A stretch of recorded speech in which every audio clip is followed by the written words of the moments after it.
마켓인사이트 회사 다녀왔습니다 시간입니다. 유망 기업을 발굴하고 기업 탐방 리포트 살펴보는 시간이죠. 독립 리서치 밸류파인더 이충원 대표와 함께합니다. 어서 오세요. 네, 안녕하세요.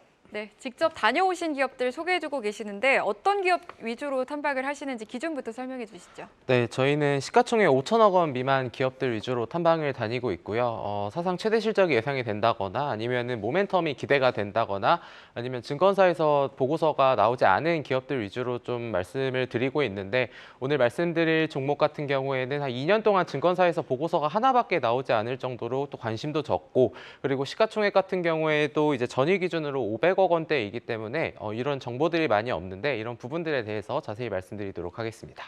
네, 어떤 기업일지 궁금해지는데 오늘 소개해 주실 기업 어떤 기업이죠? 네, 오늘 말씀드릴 종목은 스마트폰 카메라 액추에이터를 만드는 제형솔루텍이라는 회사입니다. 제형솔루텍. 휴대폰에 들어가는 액추에이터를 만드는 회사인데 제가 듣기로는 베트남 공장까지 직접 탐방을 다녀오셨다고 들었습니다. 그래서 그런 건지 좀 타신 것 같기도 하고. 네.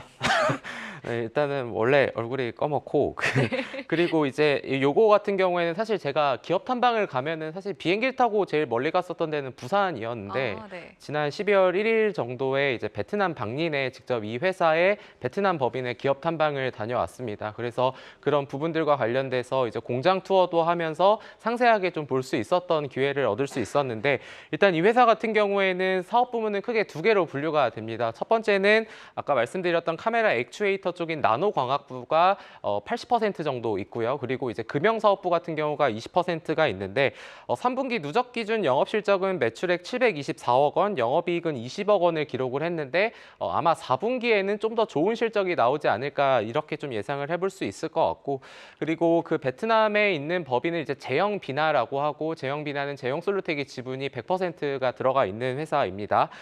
베트남 방린에 위치해 있고 사실 그 공장으로 이동하면서 볼 수 있었던 게 바로 삼성전자나 삼성 디스플레이 이런 공장도 베트남 공장을 볼 수 있었는데 제형비나 이 베트남 공장에서 3,200평 규모의 클린룸에서 월 2,220만 개의 액추에이터 부품을 생산할 수 있다라는 부분이 가장 큰 강점이 아닐까 싶고요. 국내에서 유일하게 모든 타입의 액추에이터를 생산할 수 있다라는 강점과 함께 계속해서 좀 이런 긍정적인 부분이 시장에서 부각되고 있는 게 아닐까라고 좀 말씀을 드리도록 하겠습니다. 네, 조금 전에 이제 국내 유일의 모든 타입의 액추에이터를 만들고 있다라고 말씀을 해주셨는데 보니까 이제 카메라 모듈 구조가 좀 이렇게 있더라고요.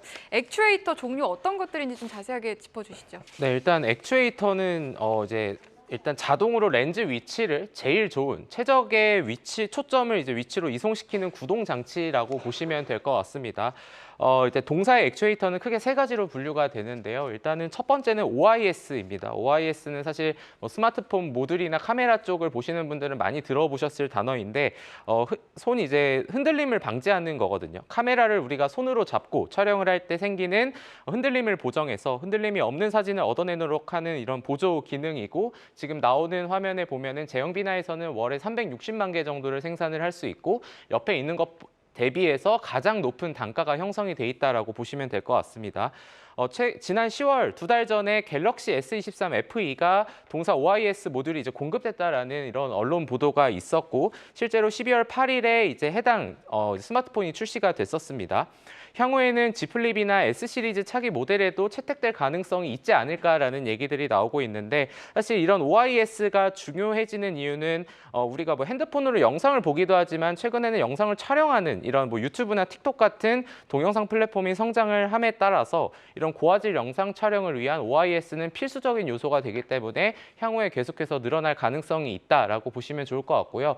두 번째 같은 경우에는 이제 엔코더라는 거는 카메라에서 피사체를 감지해서 자동으로 초점을 맞춰주는 장비다라고 보시면 됩니다. 이거는 OIS 대비해서는 이제 중간 단가의 정도다라고 보시면 좋을 것 같고 마지막 세 번째인 VCM AF 같은 경우에는 코일과 전자석을 활용해서 렌즈 상하를 움직여서 초점을 맞춰주는 방식의 부품인데 상대적으로 제일 낮은 단가고 고객사 프리미엄이나 보급형 기종에서는 가장 높은 점유율을 차지하고 있다 이렇게 보시면 될 것 같습니다. 네, 요즘 스마트폰의 카메라 성능이 굉장히 대단합니다. 이 제형 솔루텍의 주력 제품으로 세 가지를 말씀을 해주셨는데 OIS 그리고 엔코더, VCM, AF 이 정도가 되겠습니다. 이렇게 제형 비나에 대한 성장 기대감이 크다라고 말씀을 해주셨는데 또 다른 성장축이 있잖아요. 금융사업부는 좀 어떤 기대감이 있을까요? 네, 일단 금융사업부 같은 경우에는 사실 이 회사가 완전히 창립이 되었을 때 모태 전신 사업이다라고 보시면 좋을 것 같습니다. 금형을 제작하고 아니면 플라스틱 제품을 사출하는 이런 사업부라고 보시면 되는데 금형 제작은 반복적인 생산을 위해서 금속 형틀로 고객사가 원하는 대로 만들어주는 걸 뜻하고요.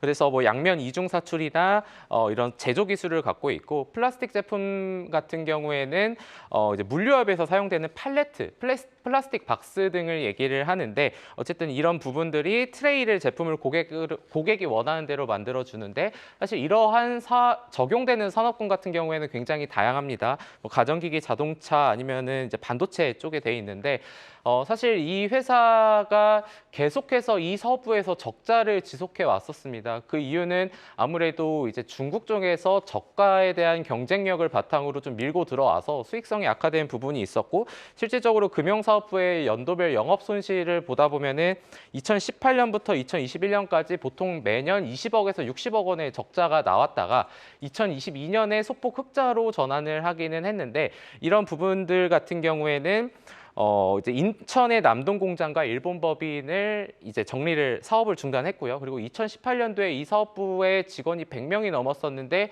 2022년 6명까지 아주 공격적인 이런 구조조정을 통해서 수익성을 최대한 이제 방어하는 이런 쪽으로 갔습니다. 올해도 아마 적자는 지속될 것 같은데 그러면 내년에는 어떤 부분을 우리가 기대할 수 있을까를 보면은 배터리 이제 2차 전지 배터리 셀 3사가 계속해서 늘려가고 있죠. 여기에 들어가는 제품들이 늘어날 수밖에 없는 그런 상황에 지금 되고 있습니다. 그래서 뭐 트레이 공급이 증가한다던가 이런 수출이나 판매 쪽으로 늘어날 거고 그래서 지금 이 회사 같은 경우에는 코스모 신소재나 WCP 같은 회사들을 고객사로 놓고 있어서 뭐 지난해 흑자가 됐고 올해 좀 적자의 기조가 유지가 되겠으나 이제 다음에 이제 2024년도에는 그래도 흑자로 좀 다시 한번 돌아설 수 있지 않을까 이렇게 보시면 될 것 같습니다. 네, 그렇다면 제형 솔루텍의 사업 분야가 지금 크게 나노 광학이랑 금형이랑 이렇게 두 개로 나뉘어지는 건데 금형 쪽에서는 아직까지는 적자 구조가 좀 유지가 되고 있는 상황이고 전반적으로 보게 된다면 실적 어떻게 전망하고 계십니까? 네, 일단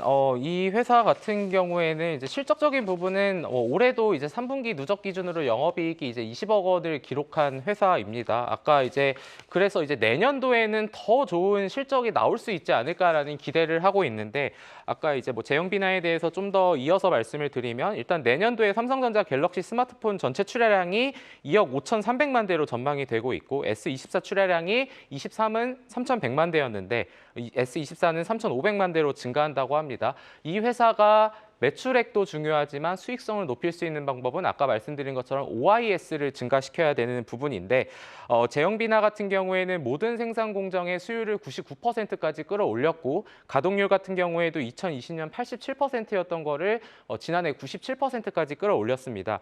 끌어올릴 수 있는 이유는 결국 자동화를 해놨기 때문인데 사실 저도 가서 이제 그 공장에서 일하는 베트남 직원들을 봤을 때 과거에는 직원이 3,000명이었다고 하는데 그래서 자동화로 거의 1,500명까지 줄었지만 최근에 라인을 다시 한번 늘리면서 증원을 했음에도 2,000명까지 늘어났다고 합니다. 이러한 기술력을 바탕으로 고객사한테 인정을 받고 있는 이러한 부분들이기 때문에 올해 아마 영업이익 같은 경우에는 누적은 20억 원이었으나 4분기에는 한 40억 원은 나올 수 있지 않나라는 전망을 하는 가운데 이 회사에 대해서 좀 중장기적으로 좀 보는 관점은 어떨까라고 말씀을 드리도록 하겠습니다. 네, 제형 솔루텍 중장기 관점에서 바라보자라는 의견 주셨는데 그럼 마지막으로 좀 투자할 때 유의할 점 있을까요? 이 회사의 보고서를 작성관에 있어서 사실 가장 시간을 많이 할애했던 게 바로 오버행 이슈인데요. 이런 부분들은 좀 반드시 체크를 해야 되는데 회사가 오버행이 많습니다. 일단은 신주 인수권부 사채 BW하고 전환 사채 CB가 있는데 이 회사의 전체 이제 발행 주식 수가 8,360만 주가 정도 되는데 이런 오버행으로 인해서 전환 가능한 물량은 한 5,880만 주 정도.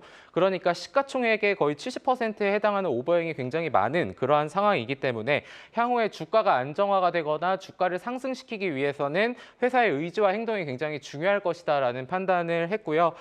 그래서 뭐 시비를 많이 투자한 기업과는 동사가 우호적인 관계를 유지하고 있다고는 하는데 또 여러 가지 관점이 있겠지만 하나 좀 봐야 되는 거는 이제 김승재 대표이사가 2021년 11월부터 지난달까지 9차례에 걸쳐서 계속해서 장내 매수하고 시비나 이런 신주인수권 같은 거를 취득하는 계속해서 좀 지분을 확대하기 위한 노력을 많이 기울였습니다. 그래서 전체 의결권 있는 주식 기준으로는 김승재 대표이사가 4.92%, 아직 주식으로 전환되지 않은 오버행 같은 경우를 포함하면은 약 8.4%를 보유한 상황인데 이러한 부분들은 사실 이제 베트남 가서 이제 미팅을 했을 때도 굉장히 많은 얘기를 나눴었고 이러한 부분을 충분히 인지하고 있고 최근 같은 경우에도 이제 시비 같은 경우에 만기 전에 취득을 했고 향후에 이런 부분을 소각하겠다라는 부분의 의지를 앞으로도 계속 시장에 보여주겠다라는 이런 의지를 보인 만큼 오버행이 굉장히 많은 상황이지만 어쨌든 업황이 점차 개선이 되고 있고 경영진의 의지가 좀 어느 정도 확고한 상황이니까 이런 부분들은 좀 충분히 참고해서 투자의 판단에 좀 도움이 되시길 바라겠습니다. 네, 오버행이 많긴 하지만 경영진의 의지가 보였기 때문에 좀 기대해봐도 좋다라는 의견 주셨습니다. 회사 다녀왔습니다. 오늘은 직접 베트남까지 탐방 다녀오신 제형 솔루텍에 대해서 얘기 나눠봤습니다. 독립 리서치 밸류파인더 이충원 대표와 함께했습니다. 오늘 말씀 고맙습니다. 네, 감사합니다.